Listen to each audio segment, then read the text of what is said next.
Chapter 1461. Jiang Chen sudah mendapatkan 3 dari 4 binatang legendaris. Meskipun naga sejati dan harimau putih astral masih muda, dia lebih dari menyadari potensi mereka. Kecepatan pertumbuhan mereka tidak kalah menakjubkan. Sayangnya, lingkungan dari wilayah manusia jauh berbeda dari zaman kuno. Banyak urat roh telah dihancurkan dalam perang iblis kuno, menyebabkan tingkat energi di lingkungan berkurang. Itu adalah alasan utama mengapa berbagai faksi dalam wilayah manusia tidak lagi dapat menghasilkan penerus yang layak.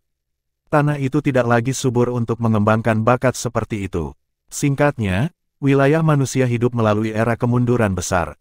Jumlah ki yang tersedia telah sangat berkurang, sementara berbagai sumber daya habis. Umat manusia berada pada titik terendah. Ini adalah masalah yang tak terhindarkan yang dihadapi oleh setiap makhluk hidup di darat. Dengan demikian, Jiang Chen sangat ingin meningkatkan tingkat kultivasinya untuk menuju Pulau Myriad Abyss.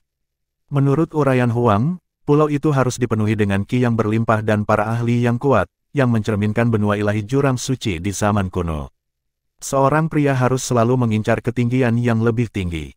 Akar Jiang Chen dengan kuat ditanam dalam domain manusia, tetapi sudah lama menjadi hambatan.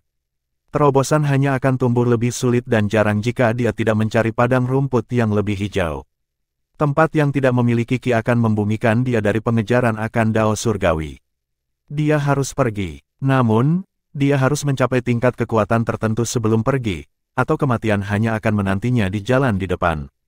Musuh-musuhnya tidak akan menunjukkan kepadanya belas kasihan hanya karena ia adalah putra kaisar surgawi, juga perjalanannya tidak akan lancar hanya karena pengetahuannya di masa lalu. Semua jenis bahaya menunggu di jalan di depan. Mereka akan muncul tanpa peringatan atau alasan dan tidak mungkin untuk dihindari. Peristiwa Lembah Gaharu adalah contoh yang sangat baik. Tidak ada yang bisa dilakukan Jiang Chen terhadap para ahli Empyrean atau Raja Iblis. Menghadapinya secara langsung hanya akan menyebabkan kesulitan atau kematian yang tak terukur.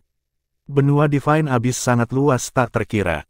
Peta dunia telah mengalami perubahan yang tak terhitung jumlahnya sejak zaman kuno. Mungkin domain manusia adalah ukuran kacang polong. Suku Celestial Selatan jauh lebih lemah dari kita di zaman kuno, tetapi sekarang mereka dapat dengan mudah mengirim 3 ahli Empyrean kepada kita. Kesedihan situasi kami jauh melebihi imajinasiku. Petik 2. Setelah Perang Kuno, Boundaris Teles mengisolasi ras manusia dari dunia luar. Dengan demikian, manusia tahu sedikit tentang situasi di luar wilayah mereka. Jiang Chen diberkati dengan pengetahuan tak terbatas dari kehidupan sebelumnya, tetapi sebagai penguasa muda Velurium Capital, nasib umat manusia ada di tangannya. Dia tidak bisa membantu tetapi merasa seperti katak di dasar sumur. Dia harus menjadi lebih kuat, jauh lebih kuat. Kekuatan adalah keinginan terbesarnya. Penanaman pintu tertutupnya berlangsung selama 3 tahun, lebih lama dari tugas sebelumnya. 3 tahun di istana setara dengan 10 tahun di dunia luar. Waktu berlalu. Jiang Chen menghela nafas dengan lembut. 3 tahun telah berlalu dalam sekejap mata, tetapi mereka belum sia-sia. Dia bisa merasakan perubahan di tubuhnya. Sebuah energi kuat mengalir di dalam dirinya, mengisi tubuhnya dengan vitalitas. Dia tampaknya telah tumbuh jauh lebih kuat. Tingkat ke-6, masih selebar rambut dari kerajaan kaisar tingkat lanjut. Dia telah tumbuh sangat kuat dalam 3 tahun ini, naik ke ranah kaisar tingkat ke-6 dalam satu gerakan. Sayangnya, ia gagal mencapai tujuannya. Tingkat ke-7 hanya selangkah lagi. Momentum adalah faktor yang sangat penting dalam kultivasi. Jika seseorang gagal mencapai tujuan seseorang pertama kali, upaya kedua akan kurang efektif daripada yang pertama. Namun, Jiang Chen tidak menghilangkan frustrasinya pada dirinya sendiri. Kegembiraan yang berlebihan sering kontraproduktif. Lebih baik memperlambat langkahnya untuk mencari inspirasi dan mengkonsolidasikan kultivasinya. Terobosan berikutnya mungkin tiba lebih cepat dari yang diharapkan. Wilayah kaisar tingkat ke-7 adalah rintangan besar. Bukan tidak mungkin bagi Jiang Chen saat ini karena dia sudah mencapai batas momentumnya saat ini. Betapapun dia mau, dia tidak lagi memiliki stamina yang diperlukan. Upaya berkelanjutan apapun hanya akan membuang-buang waktu dan energi. 3 tahun adalah waktu yang sangat singkat di dunia bela diri Dao, tetapi bagi Jiang Chen, itu terlalu lama. Banyak yang menunggunya di dunia luar. Setelah mengkonsolidasikan levelnya, dia mulai mengasah fondasi dan teknik bela dirinya. Harta dan metodenya juga harus dipertajam sesuai dengan peningkatan kekuatannya. Gudang senjata pembunuh aku tumbuh semakin besar. Formasi pedang piala surgawi, busur ilahi kuno, pos roh sejati, pedang 5 dewa ilahi. Mereka semua trik di lengan bajunya, dan lebih banyak lebih meriah. Dia tidak lupa untuk memperbaiki gunung magnet emas, Bewitching Lotus of Fire and Ice, atau Earth Bodhisattva Orb. Mereka adalah harta yang tumbuh lebih kuat dengan pengguna mereka. Untuk gunung emas yang magnetis dan Bewitching Lotus of Fire and Ice, semua yang dia lakukan adalah mengkonsolidasikan pertumbuhan mereka karena dia sudah mengenal mereka dari dalam keluar setelah penggunaan konstan selama bertahun-tahun. Bagaimanapun, Earth Bodhisattva Orb, dia tidak pernah menemukan kekuatannya yang sebenarnya. Dengan kata lain, itu disia-siakan di tangannya. Orb adalah harta atribut bumi yang tiada taranya yang hanya digunakan untuk permainan anak-anak. Ada terlalu banyak barang bagus di tangannya. Bola itu adalah harta yang tak tertandingi, tetapi dia tidak punya waktu untuk belajar dan memanfaatkannya sepenuhnya. Aku harus mencari beberapa seni atribut bumi yang kuat untuk memanfaatkan orb dengan lebih baik. Dia sebenarnya sangat menyukainya. Ini adalah harta yang bisa memanggil pulsa bumi. Itu adalah kasus yang sama ketika melihat Sekte Primosang, baik busur ilahi atau posting roh sejati tidak kurang dari menakjubkan. Tidak mungkin harta karun tertinggi dari sekte kuno yang tak tertandingi dalam aspek tertentu bisa sia-sia. Jiang Chen tidak terlalu bersemangat. Dia memiliki repertoar teknik atribut bumi yang luas dari kehidupan sebelumnya, tetapi ada berbagai faktor untuk dipertimbangkan sebelum dia bisa memilih yang paling cocok. Lagi pula, dia hanya bisa mengekstrak sepotong kecil potensi bola itu. Sekte Bodhisattva Bumi terutama menggunakannya untuk memperkuat formasi, tetapi Jiang Chen enggan melakukan hal yang sama. Dia tidak ingin menyia-nyiakan barang berharga ini untuk penggunaan ceruk seperti itu. Jika memungkinkan, itu harus digunakan selama pertempuran. Sekarang aku bisa mengendalikan 25 pedang terbang. Aku telah secara resmi memulai pemahaman aku tentang formasi. Aku bisa menghadapi kaisar besar biasa dalam pertempuran sekarang. Petik 2. Pemahaman Jiang Chen tentang formasi pedang kalis surgawi telah meningkat dengan pesat. Dia sangat terbiasa dengan itu dan telah mempraktikkannya tanpa henti sejak awal. Setelah terobosannya ke ranah kaisar ke-7, formasi akhirnya akan mencapai ranah kesempurnaan. Dia bisa mengendalikan 36 pedang itu, sangat meningkatkan output kekuatannya. Ini adalah daya tarik terbesar formasi. Setiap peningkatan kemampuan memungkinkan seseorang untuk mengontrol lebih banyak pedang. Misteri formasi akan tumbuh lebih kompleks dengan meningkatnya jumlah pedang, sangat meningkatkan kekuatan dan kematiannya. Tentu saja, dunia kesempurnaan hanyalah titik setengahnya. Alam kesempurnaan, tertinggi, dan legendaris akan membawa formasi ke tingkat berikutnya. Sayangnya, alam ini sangat sulit untuk dicapai. Tidak mungkin bagi Jiang Chen pada tingkat kultivasinya saat ini. Bahkan dunia kesempurnaan sudah terbukti menjadi rintangan besar.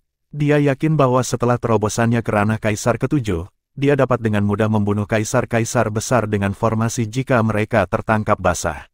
Apa yang terbukti bahkan lebih sulit daripada formasi adalah busur ilahi Primosang Sek. Bahkan di ranah kaisar ke-6, Jiang Chen hanya bisa mengekstraksi sebagian kecil dari kekuatan busur. Dia memperkirakan bahwa dia bahkan belum mengambil 1/10 dari potensi sebenarnya. Dia memegang busur di tangannya dan dengan lembut membelai jari-jarinya di atas busur sederhana namun tanpa celah. Aura kunonya membuatnya terperangah. Dia bisa merasakan haluan melalui kesadarannya. Rasanya seperti dia kembali ke masa lalu dan secara pribadi menyaksikan dominasi busur dan pembantaian para ahli yang tak terhitung jumlahnya di zaman kuno. Kekuatan dan niat membunuh seperti itu hanya bisa diasah dari baptisan pembantaian yang tak terhitung jumlahnya. Busur jelas merupakan harta yang tak tertandingi di zaman kuno. Saat dia membelai busur, dia tiba-tiba menyadari bahwa ada kata-kata yang terukir di sisi dalam busur. Mereka tidak bisa dilihat melalui sentuhan saja. Dengan menggunakan Evil Golden Eye bersama-sama dengan mata dewa, Jiang Chen akhirnya bisa melihat apa yang terukir di haluan. Mereka adalah karakter kuno. Properti Lingdan, seekor naga ilahi di Laut Utara meninggal dan meninggalkan sisa-sisa di belakangnya. Tulang dan tendonnya digunakan untuk membuat busur ini, sehingga busur itu akan dinamai busur naga suci. Lingdan, Jiang Chen tiba-tiba teringat bahwa nenek moyang pendiri Sekte Primosang, juga orang yang menyelamatkan 8 golem batu purba, disebut Santodan. Mungkin Sein dan Ling Dan adalah orang yang sama. Chapter 1462. Jiang Chen agak bingung. Jika Ling Dan adalah Santo dan yang sama dari Sekte Primosang, mengapa karakter dan ditulis secara berbeda? Keduanya diucapkan sama dengan karakter untuk Pil. Apakah dia ada hubungannya dengan Pil? Kalau begitu, mungkin zaman purba itu terlalu jauh di masa lalu yang jauh. Nama pendiri dapat dengan mudah dikotori oleh putaran waktu. Mungkinkah ini kesalahan yang jujur? Jiang Chen tertawa terlepas dari dirinya sendiri. Tidak ada gunanya terlalu serius tentang ini. Terlepas dari apakah Ling Dan adalah Sein Dan, busur kuno yang legendaris ini jelas merupakan harta karun Sekte Primosang. Jadi nama sebenarnya adalah busur naga suci, iya. Senjata yang dipalsukan dari bangkai naga ilahi di Laut Utara yang terlupakan, peninggalan zaman purba. Tidak heran busur ini begitu alami dan tanpa susah payah agung. Bahkan di pesawat surga, busur ini akan menjadi senjata yang cukup terhormat. Itu pasti menemani Ling Dan dalam pertempuran yang tak terhitung jumlahnya dan membunuh banyak musuh. Jiang Chen bisa merasakan tangisan membunuh aura. Pasti ada semacam alasan untuk itu berkembang, dan yang paling mungkin adalah penggunaannya yang berulang dalam peperangan, menuai, dan penaklukan. Dia sangat menyukai haluan. Itu adalah senjata pemusnah massal yang sangat kuat. Meskipun dia hanya bisa mengakses sekitar 1/10 dari kekuatan penuhnya, itu tidak mengurangi semangatnya untuk memperbaikinya. Jiang Chen selalu memiliki bakat luar biasa dalam memanah. Dia pernah menggunakan busur Dayu dan Sun Piercer di masa lalu. Kedua senjata telah menemaninya untuk waktu yang lama. The Holy Dragon Bow, yang membawa potensi destruktif yang ratusan atau ribuan kali senjata masa lalunya, akan menjadi lebih kuat. Mempertahankan kontrol yang baik atas bidikan seseorang membutuhkan harmoni yang sempurna dengan busur dan anak panah. Semua seni bela diri di bawah langit dipenuhi dengan Dao. Teknik pedang melibatkan pedang Dao, teknik pisau memerlukan pedang Dao, dan busur memiliki Dao sendiri juga. Faktanya, Dao persenjataan bersifat komutatif sampai batas tertentu. Jiang Chen menggunakan kesadarannya untuk merasakan setiap jengkal dari detail haluan. Setiap bit ruang di permukaan senjata dipenuhi dengan kehadiran kuat dari zaman purba. Seolah busur itu membawa cerita-cerita luar biasa dalam setiap serat keberadaannya. Pemahamannya tentang era purba itu sendiri semakin dalam melalui komunikasi dengan busur. Secara tidak sadar, dia hampir kembali ke zaman kuno itu, yang dipenuhi dengan pertempuran brutal, menggembirakan dan penaklukan yang prima. 3 bulan berlalu, Jiang Chen bangun dengan kaget. Dia menyambar udara untuk mesin terbang pesan. Sesuatu pasti terjadi di luar. Tidak ada alasan untuk gangguan selama budidaya pintu tertutup. Dia mengaktifkan mesin terbang, memungkinkan pesan di dalam berkedip ke dalam pikirannya. Orde angin dan awan. Jiang Chen berkedip. Pesan itu menyebutkan bahwa faksi aneh ini telah muncul dengan aneh dalam kurun waktu yang sangat singkat selama 4 tahun terakhir. Itu telah mengumpulkan banyak momentum untuk menyalip sebagian besar sekte peringkat pertama. Kantor pusatnya terletak di sebelah barat daerah 8 atas, di tempat yang disebut wilayah pertengahan tidak terbatas. Wilayah ini terletak sangat dekat dengan sekte naga langit, yang membuatnya cukup dekat dengan sekte langit Ninesus juga. Itu hampir terjepit di antara dua sekte. Itu tetangga lain, wilayah Phoenix Cry Lower, wilayah yang berisi lembah gaharu. Mesin terbang menyebutkan konflik berskala besar antara Ordo dan Sekte Naga Langit setengah tahun yang lalu atas kepemilikan tambang. Itu telah berakhir dengan kekalahan total dari yang terakhir. Kepala Sekte Heavenly Dragon, Long Ze, telah menderita cedera pedih sampai tingkat kultivasinya benar-benar lumpuh. Ketakutan, Sekte telah mengirimkan permintaan bantuan kepada rekan-rekannya. Sayangnya, karena arogansinya yang biasa, hubungan sekte dengan sekte peringkat pertama lainnya dari Eight Top adalah suam-suam kuku paling baik. Permintaannya jatuh di telinga tuli. The Heavenly Dragon Sect kemudian beralih ke perlindungan diri melalui turteling di dalam sekte itu sendiri. Wilayahnya sebagian besar telah diambil alih oleh Ordo, sedemikian rupa sehingga mayoritas kepemilikannya tidak lagi menjadi miliknya. Karena pukulan dahsyat ini pada kekuatan dan keuangannya, Sekte Naga Langit hanya memiliki sedikit kemampuan untuk secara aktif menentang Ordo Angin dan Awan. Bahkan ada desas-desus bahwa Long Ze telah meninggal karena lukanya. Tingkat kultivasi Long Ze sangat dekat dengan Kaisar Pifao dan Pilzenit. Selain dari hegemon Velurium yang diakui secara umum, pada dasarnya tidak ada faksi yang bisa berharap untuk menyaingi Sekte Naga Langit. Bagaimanapun, Ini awalnya peringkat di bagian atas sekte peringkat pertama. Pada titik tertinggi, ia berdiri di samping sekte Ninesun Sky dan sekte Yu Sky Sword besar sebagai yang terkuat di antara rekan-rekannya. Sangat mengherankan untuk itu telah menderita kerugian yang sangat besar sekarang setelah Pilvire pergi. Seluruh domain manusia berbagi dalam keterkejutan. Orde angin dan awan telah menarik perhatian kolektif dari domain manusia. Selain itu, ada desas-desus tentang angin bahwa Ordo berencana untuk bergerak melawan sekte Ninesun Sky. Ninesuns dan Heavenly Dragon adalah dua rahang penjepit. Jika mereka menutup di sekitar markas besar Ordo, mereka pasti bisa menangani jumlah kerusakan yang luar biasa. Sayangnya, hubungan antara kedua sekte tidak pernah sangat harmonis. Karena kedua pihak menginginkan gelar utama di antara sekte peringkat pertama, mereka memiliki tradisi pertengkaran pribadi. Bahkan, sekte Ninesun Langit telah merasakan beberapa schadenfreude ketika mereka melihat sekte Naga Langit menderita. Hanya ketika Ordo mengarahkan pandangan mereka pada sekte itu yang terakhir menyadari bahwa kedua sekte tetangga berbagi banyak kesamaan. Namun, pemahaman ini datang agak terlambat.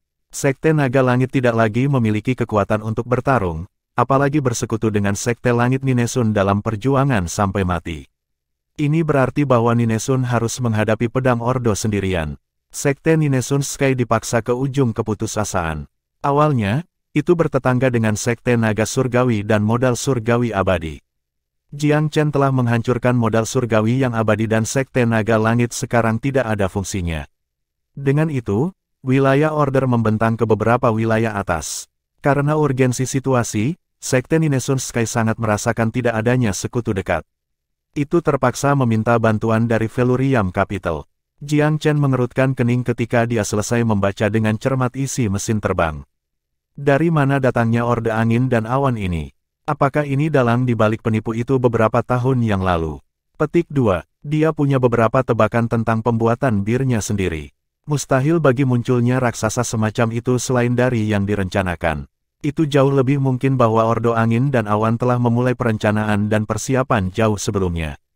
Mungkin itu sudah meletakkan dasar-dasar tersembunyi selama puluhan tahun dan hanya kesempatan baru-baru ini yang memungkinkan sekte untuk masuk ke dalam cahaya.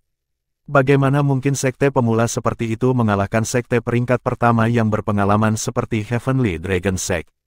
Jiang Chen pergi ke mesin terbang beberapa kali lagi, memastikan dia tidak melewatkan apapun. Sekte Ninesun Sky tampaknya cukup tidak berguna dalam situasi ini. Mengapa itu menunjukkan kelemahan bahkan sebelum pertempuran kecil? Bagaimana seharusnya bertarung setelah membuang semangatnya? Dia bisa melihat sifat takut-takut sekte melalui keputusannya. Tetap saja, sikap sekte itu bisa dimengerti pada akhirnya. Jika Heavenly Dragon Sekte telah kehilangan begitu parah, tidak ada banyak alasan untuk berpikir bahwa sekte Ninesun Sky, sangat hampir sama, akan berjalan jauh lebih baik. Adalah bijaksana bagi mereka untuk meminta bantuan sebelumnya. Dalam hal apapun, itu jauh lebih baik daripada upaya langkah pertama sekte naga sekte. Apa gunanya meminta bantuan ketika masalah sudah di depan pintu? Tidak ada waktu bagi penolong yang berminat untuk mengumpulkan informasi atau mempersiapkan. Sepertinya aku harus berhenti berkultivasi untuk sekarang. Pesan mesin terbang mengubah rencana Jiang Chen untuk masa depan segera. Tanpa campur tangannya, kekacauan di dunia luar hanya akan berlipat ganda. Di dalam istana Sungai Empyrean, kepala istana memegang surat rahasia di tangannya. Ekspresinya serius, jelas di persimpangan yang sulit. Apa kata surat itu, kepala istana? Berdiri di dekatnya, seorang tetua istana yang terhormat bertanya dengan bersemangat. Ah, dari mana datangnya Orde Angin dan Awan ini? Kepala istana Sungai Empyrean mendesah pelan. Dalam surat ini, ada permintaan bagi kita untuk membuat keputusan dalam waktu 3 bulan apakah akan menyerah atau tidak kepada mereka. Menyerah pada Ordo. Tetua yang dihormati itu mengerutkan kening. Konyol, apa yang mereka pikirkan? Berani-beraninya seorang pemula berusia 4 tahun berbicara kepada kami begitu. Petik 2. Yah, itulah yang mereka lakukan. Kepala istana tersenyum masam. Setelah mengalahkan sekte naga langit, mereka memenuhi syarat sampai batas tertentu untuk melakukannya. Apakah Velurium akan mengabaikan semua ini? Tetua yang dihormati itu akhirnya ingat uluran tangan pada saat kesulitan ini. Velurium belum membuat pendapat mereka diketahui. Mereka tidak melakukan apa-apa ketika sekte naga langit dihancurkan, dan mereka belum mengumumkan apapun mengenai pertempuran yang akan datang antara Ordo dan Sekte Langit Ninesun. Aku khawatir bahwa kota ini mungkin tidak terlalu peduli tentang kita Sekte Utara. Dendam yang masih ada mungkin masih ada karena apa yang dilakukan Koalisi Utara beberapa tahun yang lalu. Petik 2. Sekte Naga Langit dan Istana Sungai Empyrean sama-sama milik aliansi itu. Meskipun Jiang Chen pada akhirnya tidak menghancurkan sekte-sekte ini tidak berarti ia telah memaafkan mereka. Secara khusus, dia tidak harus membantu mereka keluar dari situasi sulit. Dan meskipun Ninesun tidak berpartisipasi dalam Koalisi Utara, Kaisar Nyusun sebagian melakukannya sebagai penggantinya. Pada akhirnya dia terbukti seorang penipu, tetapi siapa yang tahu apa yang sebenarnya dipikirkan Jiang Chen? Tidak ada indikasi cabang zaitun dari Feluriam meskipun ada bahaya Ninesun saat ini. Kepala istana, tetua yang dihormati melantunkan dengan suara rendah, Pilvire City biasanya memaksa kita melakukan banyak hal selama bertahun-tahun yang tak terhitung jumlahnya. Apakah kita akan membiarkan Ordo melakukan hal yang sama? Bagaimana kita bisa menderita ketidakadilan yang sama dua kali tanpa perlawanan? Petik 2. Pengalamannya dengan Pilvire saja sudah cukup memalukan di masa lalu. Apakah itu akan membuat kinerja yang berulang setelah menerima grasi Feluriam? Bagaimana jika Ordo pergi untuk melawan Feluriam pada akhirnya? Apakah mereka akan melayani sebagai prajurit infanteri yang malang sekali lagi? Rasa malu semacam itu sudah cukup mematikan. Chapter 1463. Jauh di lubuk hati, kepala istana tidak menginginkan sesuatu yang begitu menyedihkan terjadi pada istana Sungai Empyrean. Mereka mengikuti Pilvire City karena kebutuhan, karena itu tetangga terdekat kota. Pilvire punya banyak cara untuk menaklukkan mereka dengan enggan. Bahkan jika upaya semacam itu tidak akan menghancurkan mereka sepenuhnya, itu akan melemahkan dan mengesampingkan mereka dari peringkat sekte peringkat pertama. Tanpa Pilvire, mereka akan dengan sengaja merendahkan diri jika mereka secara sukarela bergabung dengan Order of Wind and Cloud. Jiang Chen tidak mengalahkan mereka terakhir kali, tetapi itu tidak berarti dia akan ragu untuk melakukannya kali ini. Setelah memikirkannya cukup lama, kepala istana menggosok surat di antara jari-jarinya, menjadikannya debu.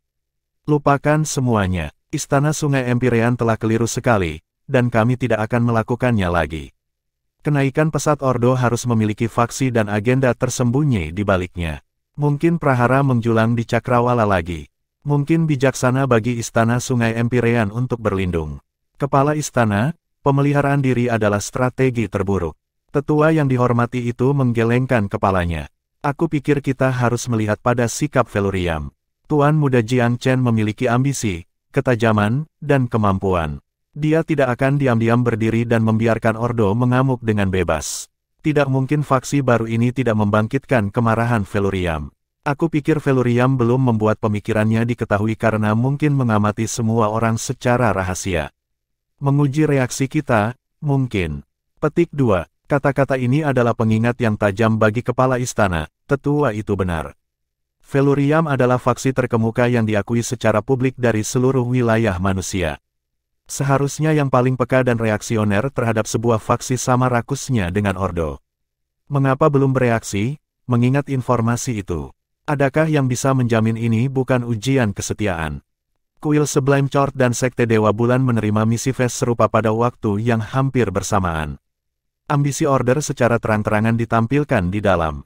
Namun, Sekte Yuskaiswat Besar dan Pengadilan Cicada Surga tidak melakukannya. Tampaknya Ordo masih agak waspada terhadap Feluriam. Tidak ada kepanikan di pihak Feluriam. Kepemimpinan tingkat tinggi telah mengalami banyak angin dan ombak sebelum sekarang. Setelah melihat kemudahan penguasa muda Jiang Chen menghancurkan Pilvire City yang semula arogan, momentum Ordo saat ini tidak mengintimidasi kota. Dalam Feluriam hari ini, Kaisar Pifau jarang disebutkan lagi. Status Tuan Muda Jiang Chen dan prestise hari ini telah melampaui bahkan penguasa mereka selama 3.000 tahun. Bukannya kota itu pelupa atau tidak berterima kasih, ingatlah. Prestasi Jiang Chen terlalu luar biasa untuk diabaikan. Setidaknya dalam 10.000 tahun terakhir, tidak ada seorang jenius muda yang bisa melakukan apapun yang mirip dengannya. Tidak semua orang bisa begitu tenang tentang Ordo. Salah satu orang yang tidak sabar seperti itu adalah Sangguan Yanxing, Inspektur Ninesun Skysec. Dia berpartisipasi dalam pertemuan naga dan harimau, mengesankan Jiang Chen dengan sikapnya yang jujur.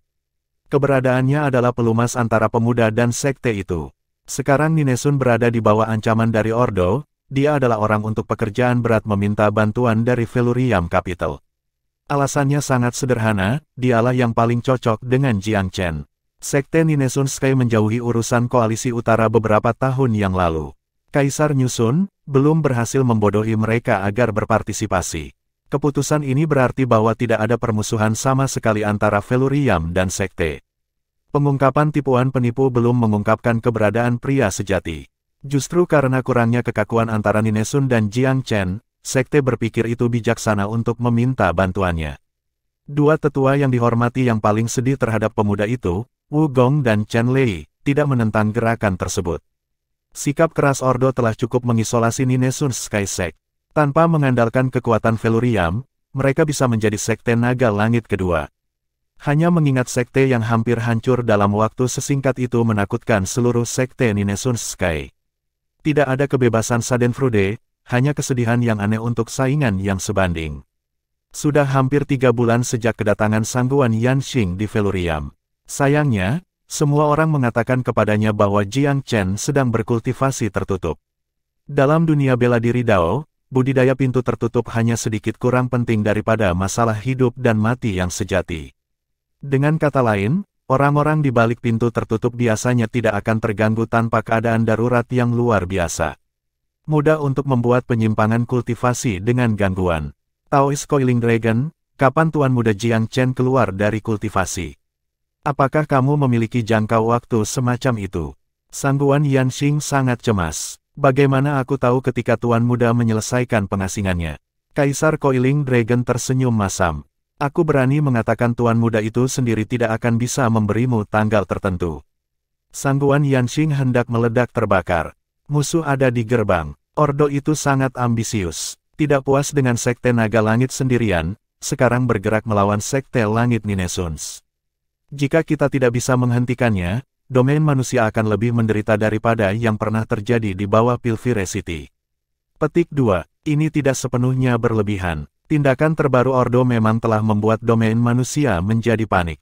Pilvire dulunya sangat sengit, tetapi tidak pernah secara terang-terangan seperti Ordo sekarang. Terus terang, itu tidak memiliki empedu. Sekte Naga Langit dan Sekte Ninesun Langit telah waspada terhadap Pilvire, tetapi tidak pernah terlalu takut. Ordo, di sisi lain, telah menginspirasi banyak ketakutan ke Ninesuns. Tiba-tiba, wajah Kaisar Coiling Dragon cerah. Dia melihat ke lorong. Tuan Muda, kaisar besar lainnya secara kolektif juga berdiri. Kemunculan kembali Jiang Chen telah mengembalikan kepercayaan diri mereka. Mata mereka menyala dengan antusias. Jiang Chen menyapu matanya ke seberang ruangan. Hampir setiap ahli di kota berkumpul di sini. Ada juga tamu tambahan, Sangguan Yanxing. Inspektur Sangguan, bagaimana kabarmu? Jiang Chen tersenyum pada pria itu dalam sambutan. Bagi Sangguan Yanxing, pemandangan Jiang Chen seperti pria kering di padang pasir yang menangkap pemandangan oasis. Dia bergegas ke pemuda itu. Tuan Muda Jiang Chen, kamu akhirnya tersedia lagi. Jangan terburu-buru, Sangguan Yanxing. Aku tahu tentang Ordo, tetapi karena aku baru saja keluar dari pengasingan, aku belum menyelesaikan banyak pertimbangan aku. Jika ada di antara kamu yang memiliki informasi khusus tentang Ordo, tolong beritahu aku. Petik 2. Ordo itu benar-benar menguasai semua orang. Ini sudah mengambil alih sebagian besar kepemilikan sebelumnya dari Sekte Naga Langit. Aku menduga bahwa bahkan sekte itu sendiri mungkin telah tunduk secara diam-diam kepada musuh mereka. Banyak dari Sekte 8 daerah atas mungkin mendapati diri mereka diliputi keraguan-raguan sekali lagi. Petik 2. Aku senang Pilvire sudah dipadamkan. Jika Orde dan Pilvire lama telah bersatu, kombinasi dari kepentingan mereka akan terbukti menjadi bencana. Petik 2. Tuan Muda, Ordo sangat misterius. Kami percaya bahwa itu akan datang untuk Felurium Capital cepat atau lambat. Petik 2. Ya, Ordo membawa banyak momentum sekarang. Tampaknya ingin menguasai seluruh wilayah manusia. Petik 2. Tuan Muda, Ordo mungkin lebih sulit untuk ditangani daripada Pilvire. Banyak informasi diberikan kepada pemimpin muda, memberinya pemahaman yang lebih baik tentang situasi. Teman-temanku, Ordo memang sangat kuat. Apakah kamu tahu siapa kepala sekte dan eksekutif mereka? Jiang Chen ingin tahu tentang beberapa hal yang belum terungkap. Hanya ada 2 kemungkinan, eksekutifnya adalah ahli manusia yang menyembunyikan diri dari dunia, atau alien sama sekali. Yang pertama cukup baik, tetapi yang terakhir harus hati-hati dijaga. Jiang Chen menghibur Sangguan Yanxing sedikit. Inspektur Sangguan, kembali ke Ninesun Sky Sect untuk saat ini. Jika Ordo ingin bangkit sebagai faksi manusia, aku tidak melihat alasan untuk menghentikannya. Namun, jika kenaikan itu melibatkan penaklukan dan penghancuran sekte lain, itu masalah lain sama sekali. Feluriam tentu akan campur tangan dalam kasus itu. Petik 2. Dia tidak berjanji untuk secara aktif membantu, tetapi sikapnya jelas. Sangguan Yanxing sangat senang. Kamu adalah pria yang sopan, Tuan Muda Jiang Chen. Dengan dukungan Feluriam, kami para Ninesun dapat berdiri tegak sekali lagi. Petik 2. Inspektur itu dengan jelas menunjukkan rasa hormat yang sehat kepada para pemuda. Ada banyak diskusi di antara para kaisar besar Feluriam setelah Sangguan Yanxing diusir. Yang konservatif tidak mendukung membantu sekte, dengan kaisar petalplak di garis depan. Tuan Muda Jiang Chen, hubungan antara Ninesuns dan kami paling suam-suam kuku. Mereka sopan karena mereka memiliki sesuatu untuk ditanyakan kepada kita, kaisar adalah yang pertama menyuarakan keprihatinannya. Benar, Tuan Muda, itu mungkin tidak sepenuhnya sesuai dengan apa yang paling menguntungkan bagi Feluriam. Emperor Skysplitter menawarkan saran serupa. Mata Jiang Chen dipenuhi dengan kebijaksanaan. Tenang, semuanya, Ordo itu berarti sakit, dan bodoh jika menilai sesekali. Nafsu makannya yang luar biasa meramalkan tujuan utamanya. Ini pasti akan menjadi musuh kita di masa depan. Petik 2. Tidak ada pertanyaan tentang itu. Setiap faksi yang ingin menjadi terkenal dalam domain manusia tidak dapat mengabaikan kehadiran Feluriam Capital. Ordo mempraktikkan seni membagi dan menaklukkan. Itu pasti akan mengarahkan tombaknya ke Feluriam pada akhirnya. Daripada bertarung sendirian pada waktu itu, lebih menguntungkan untuk ikut campur sejak awal. Karena alasan ini, Jiang Chen memiliki lebih banyak ketenangan daripada petalplak dan yang lainnya. Coiling Dragon, kirimkan berita ke setiap sekte di bawah langit. Feluriam berencana untuk mengadakan pertemuan yang mencakup seluruh wilayah manusia, di mana kita akan membahas masalah impor. Setiap peringkat ketiga sekte atau lebih berhak untuk berpartisipasi. Petik 2. Jiang Chen tidak pernah ragu tentang hal-hal penting. Perintahnya tegas dan jelas. Meskipun dia tidak tahu dari mana datangnya Ordo, domain manusia saat ini tidak dapat mengizinkan penundaan. Dia harus segera menyelesaikan krisis. Chapter 1464. Domain manusia beraksi atas perintah Jiang Chen. Meskipun Orde Angin dan Awan telah melumpuhkan atmosfer di seluruh negeri, perkembangan terbaru ini mengisinya dengan kehidupan baru. Sikap Feluriam akhirnya diperjelas. Pernyataan Tuan Muda itu membawa konsekuensi yang luar biasa. Tidak ada seorang pun di dunia yang meragukan bahwa Jiang Chen memiliki hak untuk mengadakan pertemuan umum setiap faksi di bawah langit. Bahkan, dia adalah satu-satunya dengan hak itu. Berita itu menarik setiap sekte peringkat ketiga ke atas. Mereka semua sangat mengantisipasi acara tersebut. Beberapa yang terburu-buru segera mengumpulkan tim, menuju Feluriam. Pertemuan naga dan harimau sebelumnya telah membuktikan kejutan yang lebih menyenangkan bagi dunia pada umumnya. Pertemuan umum ini hanya bisa menampung hal-hal yang lebih besar. Mungkin hal-hal yang bahkan lebih menakjubkan ditunggu. Bahkan tanpa itu, pertemuan ini jelas ditargetkan pada Order of Wind and Cloud. Seluruh domain manusia telah hidup di bawah bayang-bayang Ordo selama 4 tahun terakhir. Jika penampilan Tuan Muda bisa membersihkan udara, itu saja sudah lebih dari cukup. Oleh karena itu, ada antusiasme universal atas panggilan Jiang Chen. Hal-hal dalam domain manusia akan berubah sekali lagi. Jiang Chen sangat terkejut melihat bagaimana hal-hal berkembang selama ketidakhadirannya. Dia hanya menutup pintunya selama 3 tahun dan beberapa perubahan, namun Order of Wind and Cloud telah menimbulkan badai dalam waktu itu. Tindakan mereka sangat memengaruhi keadaan domain manusia. Ada apa dengan Ordo itu? Dia penuh dengan pertanyaan. Jika bukan karena kurangnya intel, dia akan langsung pergi ke markas mereka dan membasmi setiap orang di sana. Kakak lelaki tua Mo dan menghilangnya saudara laki-laki Jiao, bisakah mereka berhubungan dengan Ordo ini? Ini adalah topik pertimbangan yang serius. Mata Jiang Chen menatap tajam ke arah Kaisar Feluriam. Teman-teman, ia bertanya, apakah kamu memiliki petunjuk tentang asal-usul Ordo Angin dan Awan ini? Atau perspektif yang lebih bernuansa, mungkin. Petik 2. Tuan Muda, para ahli domain manusia biasanya dikenal secara individual dengan namanya. Perintah itu jelas tidak ditemukan oleh tangan manusia. Namun, sulit untuk mengatakan dengan pasti, ada banyak pertapa kuno yang menolak untuk berkomunikasi dengan seluruh dunia. Bisa jadi salah satu dari mereka tiba-tiba tertarik untuk memulai fraksinya sendiri. Petik 2. Aku tidak keberatan jika ahli manusia bertanggung jawab untuk ini. Namun, para ahli dari ras lain, Jiang Chen tidak tahu mengapa, tetapi hatinya tidak tenang meskipun telah mengalahkan Pilvire 3 tahun sebelumnya. Hal-hal yang belum diselesaikan dalam domain manusia belum. Teman, tidak ada orang luar di sini. Aku ingin mendengar pendapat kamu tentang beberapa hal. Nada bicara Jiang Chen serius. Semua orang bersiap pada ini. Tuan muda akan berbicara tentang sesuatu yang sangat penting. Jiang Chen langsung menjelaskan maksudnya. 3 tahun terakhir ini, aku telah mencapai beberapa terobosan dalam kultivasi bela diri aku di balik pintu tertutup. Namun, aku juga menghabiskan waktu itu mempertimbangkan prospek umat manusia untuk masa depan. Tidakkah kamu merasa bahwa kami telah terjebak oleh Boundary Steles? Seperti katak di dasar sumur, kita hanya melihat kedamaian di petak kecil langit tepat di atas kita daripada badai yang merebak di sekitar kita. Nasib kami tidak tergenggam erat di tangan kami sendiri. Petik 2. Persis seperti yang dia katakan. Sejak zaman kuno, umat manusia telah terperangkap di tanah ini, tanpa pengetahuan tentang dunia luar. Tidak ada manusia yang tahu bagaimana keadaan seluruh benua. Perbandingan katak itu keras tetapi akurat. Namun, kaisar-kaisar besar ini sudah hidup selama ribuan tahun. Pikiran dan pikiran mereka terjebak dalam cara lama, tidak menemukan kesalahan dengan tetap berada di jalur. Karena itu, Kaisar Petalplak sedikit terkejut dengan pernyataan mengejutkan Jiang Chen.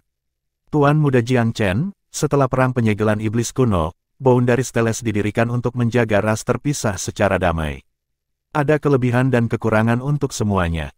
Tanpa Boundary Steles, bagaimana umat manusia dapat memiliki 100.000 tahun kedamaian ini? Bagaimana itu akan menerima sisanya yang sangat dibutuhkan? Petik 2. Petalplak tidak sepenuhnya salah. Di bawah perlindungan Boundary Steles, perdamaian yang diamanatkan tidak selalu merupakan hal yang buruk. Mungkin itu bahkan urutan yang tepat. Setelah perang kuno, ras membutuhkan perdamaian di antara mereka untuk pulih dan memulihkan diri. Karena itu, prasasti telah melakukan apa yang pada dasarnya adalah pelayanan publik. Namun, zaman telah berubah. Tidak banyak, tetapi mereka berubah. Seiring berjalannya waktu, isolasi diri bukan strategi yang cukup baik lagi. Jiang Chen menarik napas dalam-dalam sebelum melanjutkan dengan dingin, Kaisar Petalplak ada benarnya. Boundary Steles memiliki tujuan dari zaman kuno hingga saat ini. Namun, apakah kamu menganggap bahwa ketidaktahuan manusia tentang dunia luar membuatnya sangat rentan? Petik 2. Ini tidak berlebihan. 3 ahli kaisar suku Celestial Selatan adalah peringatan bagi umat manusia. Itu adalah pemberitahuan bahwa perdamaian gelisah Boundary Steles tidak lagi dapat diandalkan. Berlalunya waktu melemahkan kekuatan penyegelan prasasti. Aku tidak akan kiamat tanpa alasan. Di Gaharu, ada 3 ahli empire dari suku Celestial Selatan yang menghancurkan prasasti di sana tanpa masalah.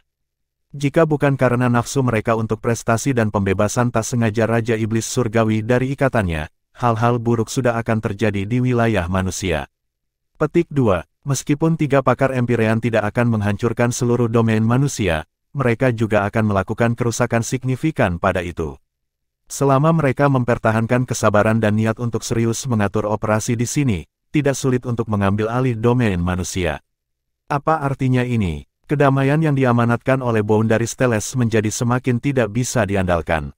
Situasi dalam domain manusia membutuhkan perubahan drastis. Tuan muda Jiang Chen, Kaisar-kaisar melingkar bertanya dengan suara rendah. Setelah mengalami pemecahan dan perbaikan Boundary Steles, kamu adalah suara yang paling otoritatif untuk berbicara tentang masalah ini. Apakah kamu punya ide untuk menginspirasi kita semua?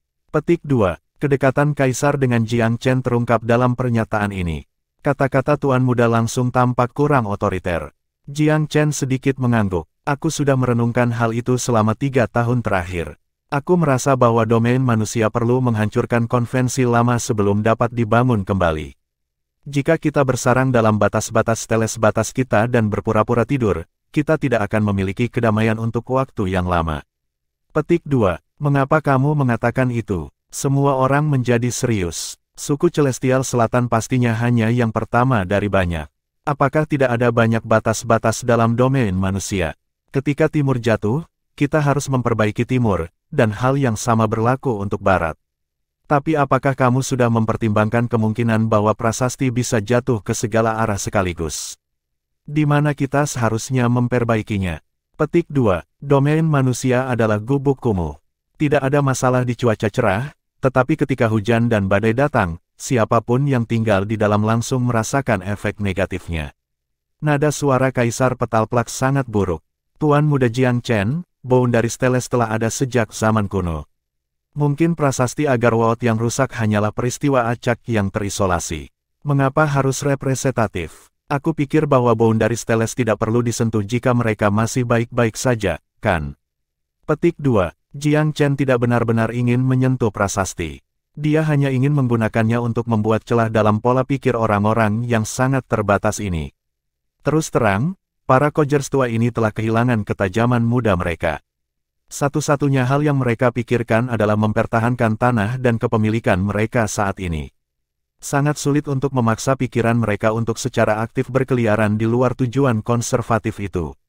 Selain kesiapan relatif Kaisar Melingkar Naga, bahkan Kaisar Void juga lebih berhati-hati dalam hal ini. Yang terakhir hanya tidak ingin menyuarakan pendapatnya di depan umum. Bukan berarti Kaisar Petalplak bermaksud untuk secara terbuka menentang Jiang Chen juga. Dapat dimengerti baginya untuk memiliki pemikiran seperti itu. Orang-orang tua kehilangan ambisi mereka. Selain itu, Kaisar Petalplak secara alami adalah jenis yang harmonis, lebih suka ketenangan dan ketenangan. Ketika mereka berbicara, seseorang bergegas masuk dari luar. Gadis yang cantik dan ramping, saudara perempuan Jiang Chen, Su Qingxuan.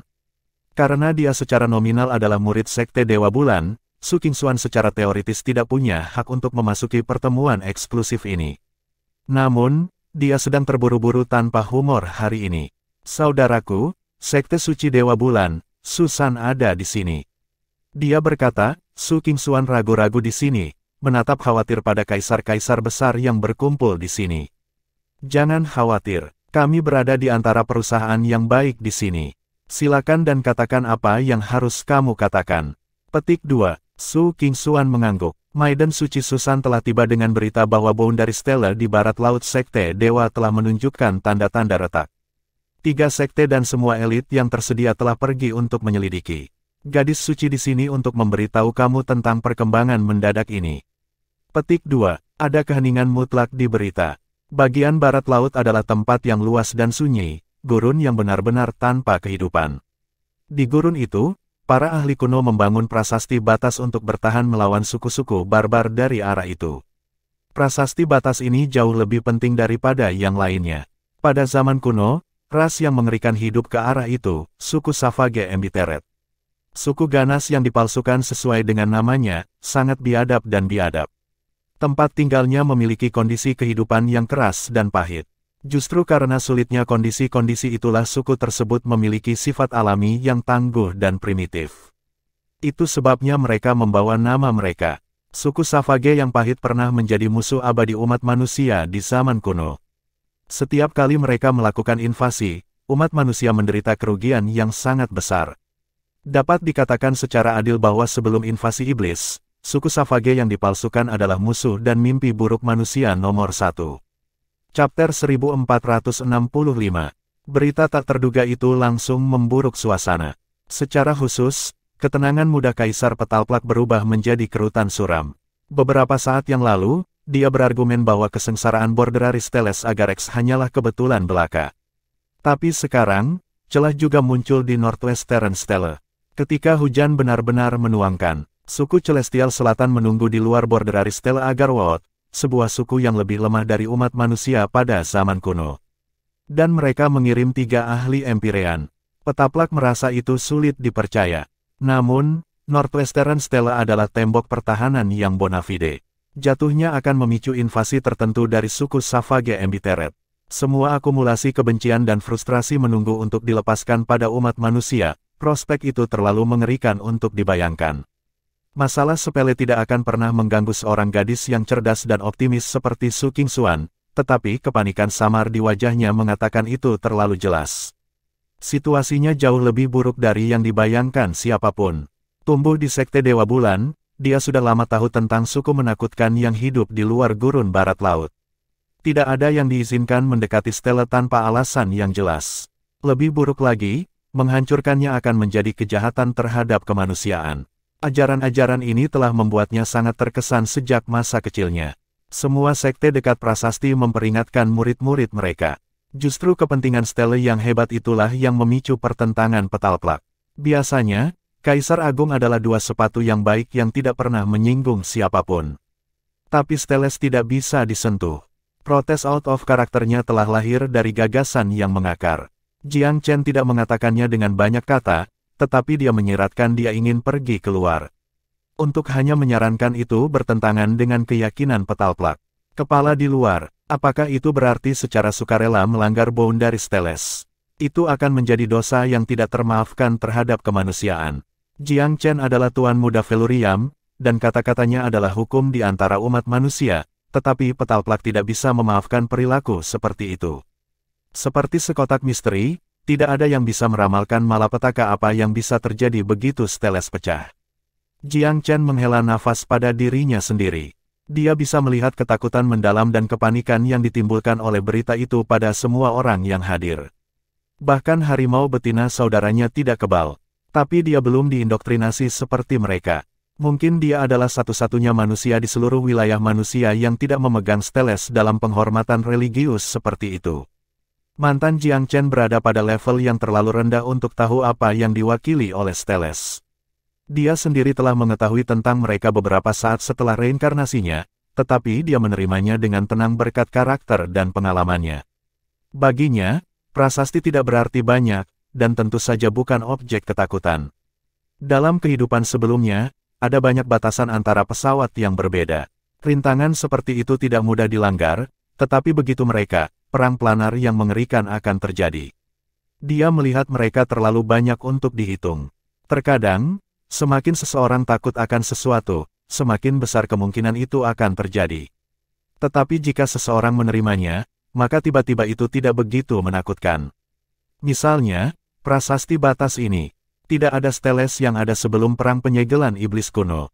Berbagai ras yang berbeda di benua itu telah melakukan perang penaklukan yang tak berkesudahan satu sama lain. Manusia tidak asing dengan konflik semacam itu, namun bukankah itu selamat dan keren sampai hari ini? Mengapa manusia menarik perhatian iblis?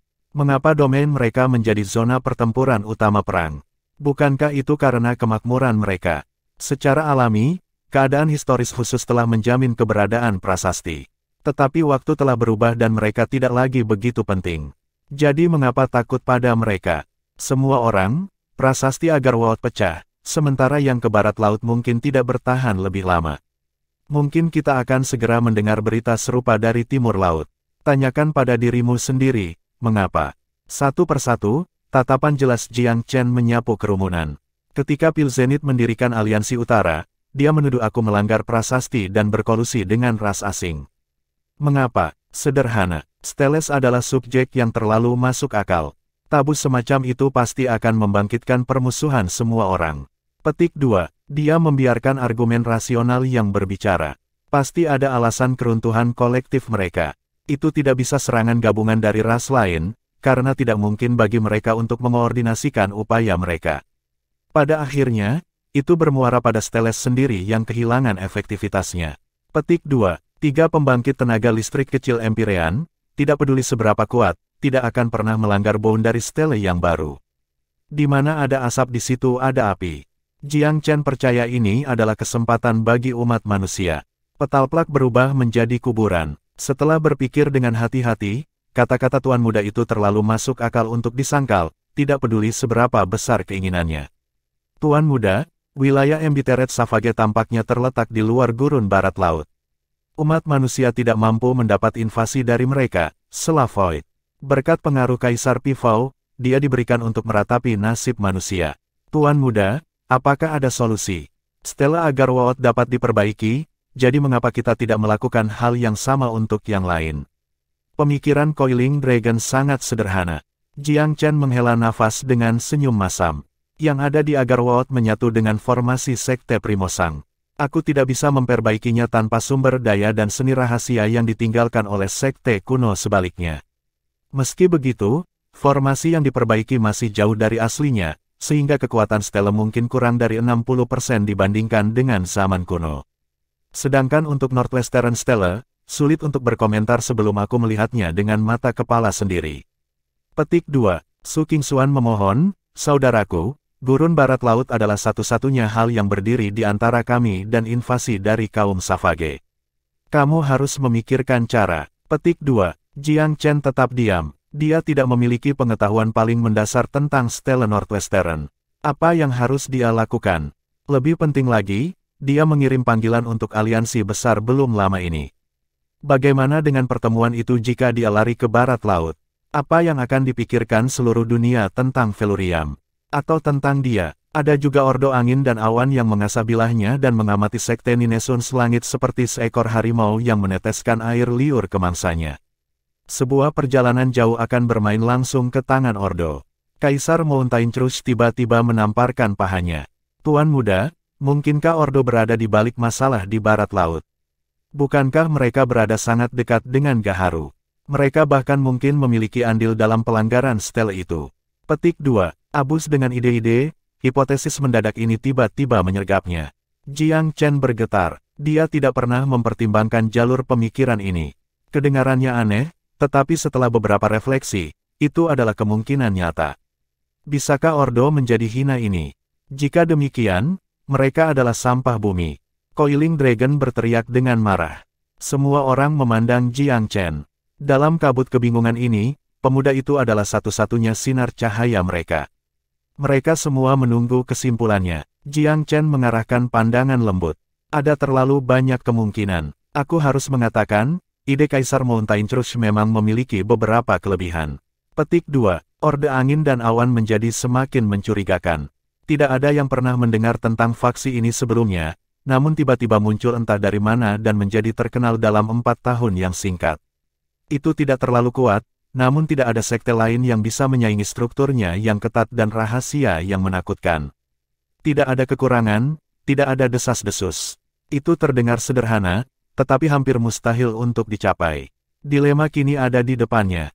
Jika dia memilih aliansi besar, maka celah potensial di stele Northwestern akan menjadi awal dari invasi bencana dari Savage. Tetapi jika dia menuju ke sana sebagai gantinya, lalu bagaimana jika Ordo meluncurkan serangan cepat pada Sekte Ninesuns Sky? Bahkan jika dia menumbuhkan sayap, gurun utara terlalu jauh baginya untuk kembali pada waktunya. Pilihan yang sulit seperti itu akan menentukan langkah umat manusia berikutnya, atau bahkan seluruh masa depannya.